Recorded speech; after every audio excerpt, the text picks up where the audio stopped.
Ate abazigwa batanategerekeka balumbye kanisa ya The Living Word Assembly Church esangibwa ku Lumumba Avenue wano mu Kampala ne bakulita n'ebintu bya Bukedde ibadde bikozesebwa mu kuweereza ku kanisa eno.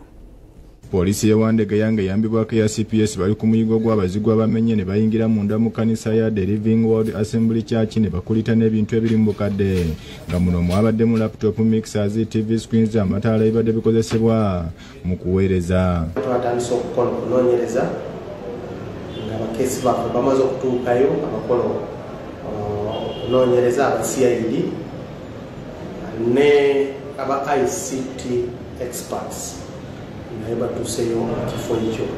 Kamera z'ekifo kino ziriko omu ku musajja ateeberezebwa okuba nga yenyigiddwe mu kikola kino eky'obubbi.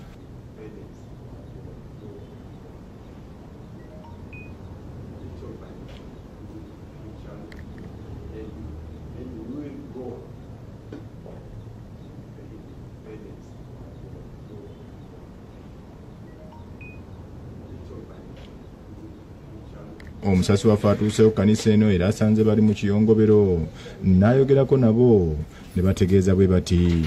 Twali tetukisuubira kubanga omuntu okubba mu nyumba ya Mukama twali tetukirabangako, tumanyi nti abantu batya Katonda, so we really didn't expect it. Ekikolwa ekyo kya kibbe nnyo era kibi nnyo tukivumirira, naye naawe eyayingira mu nyumba ya Mukama n'obbamu ebintu ebyo wakyaliwo omukisa okusonyiwa ku eno nyumba ya Mukama ekuŋŋaanya bonna. Omwogezi wa poliisi mu Kampala Emirwano Patrick Onyanga ategeeza nga poliisi beetandise omuyigo gw'abantu bano era n'akubiriza abantu bonna okweyambisanga zi kamera nga baziteeka mu bifo byabwe gye bawangaalira. Naye twagala kukubiriza abantu bolaba nti maddala amasomero, amakanisa, emizikiti, amakereziya ate mufube nnyo mulabe bantu muteekawo abakuuma bamala ekyaki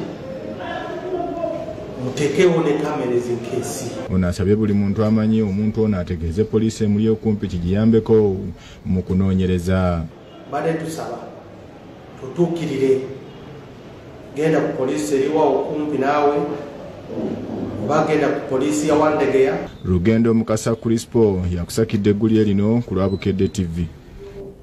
Ebikolwa ebyokumenya amasinzizo ebikyase ensangi zino tubivumirira n'eggulire eryo kankuumuzeemu katono ate nkomewo n'amalala.